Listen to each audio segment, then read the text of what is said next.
Natatandaan niyo pa ba itong si David Morel? Si Morel ay huling nabalitaan na naglalaro dito o may kontrata sa Blackwater Bossing. Pero ngayon, mukhang ang lumalabas na reports ay ito raw ay gusto nang malipat dito sa Magnolia Hotshots at ready naman itong Magnolia na kunin mulit itong si David Morel.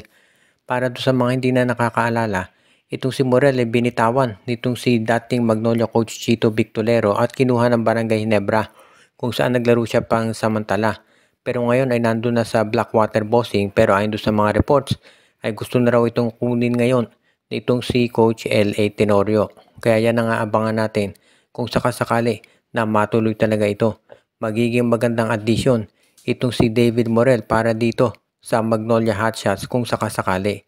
Kaya ito talaga yung masasabi natin na magiging maganda para dito sa Magnolia dahil syempre alam naman natin na ito si David Morel isa yan doon sa mga mahuhusay na players talaga na pwedeng magamit nitong si Coach Chito, ni Coach L.A. Tenorio at syempre pwede yung mag-complement dito sa laro ni Xavier Lucero at ng iba pa nila ng mga big men.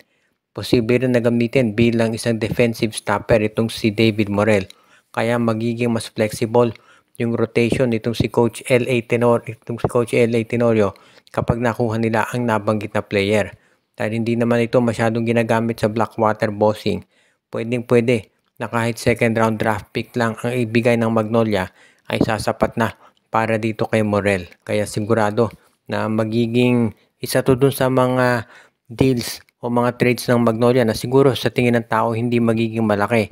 Pero sa totoo lang maganda magiging contribution ng nasabing player para dito sa Magnolia Hotshots. Kaya iyan, yung isa sa mga gagawing moves ng management na sigurado sa long term makatutulong yan para dito sa Magnolia. Pagdating naman dito sa Converge Fiber XS, dito natin masisiguro at makikita na talagang seryoso sila pagdating dito sa pagpapalakas at sabihin nating pag-develop ng isang championship team.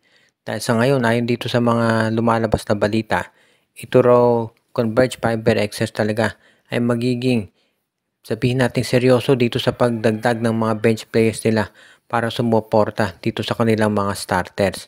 Kabilang daw dito sa gagawin itong lineup ng Converge Fiber XS ngayon ay kukunin ito si Richie Rivero mula dito sa Phoenix Fuel Masters at baka ang maging kapalit nito ay yung rights kay Mikey Williams.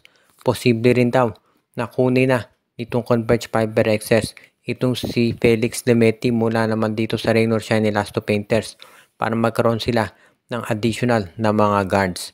At yan talaga ang binabalak daw ngayon nitong si Coach nitong si Coach Delta Pineda para masiguro na kaya na nilang tapatan yung lakas nitong SMC at MVP group. Nung sumali ang Converge sa PBA, sinabi nito na determinado sila na maging isang championship team at ngayon parang nakikita na natin kung paano sila bumubuo ng koponan at yan talaga ang kanilang binabalak. Kaya nga dito natin masasabi na isa itong tagumpay para dito sa Converge kung magawa nga nila na makuha itong si Richie Rivero at isasama pa nila yung ibang mga top players ng iba pang koponan. Kaya talaga naman itong si Coach Delta Pineda, nakita natin ang ganda nung inassemble niyang team at mas huhusay pa to kapag may nakuha pa silang ibang players. Tandaan natin ito si David Defonso maglalaro na din yan para dito sa Converge Fiber XS. Kaya sigurado na lalong lalalim yung bench nitong Converge at magiging isa na sila doon sa mga top teams ngayon sa PBA. Kaya to talaga ang masasabi natin na gaganda yung reputation ng PBA kapag nagkaroon pa na isang independent team na malakas.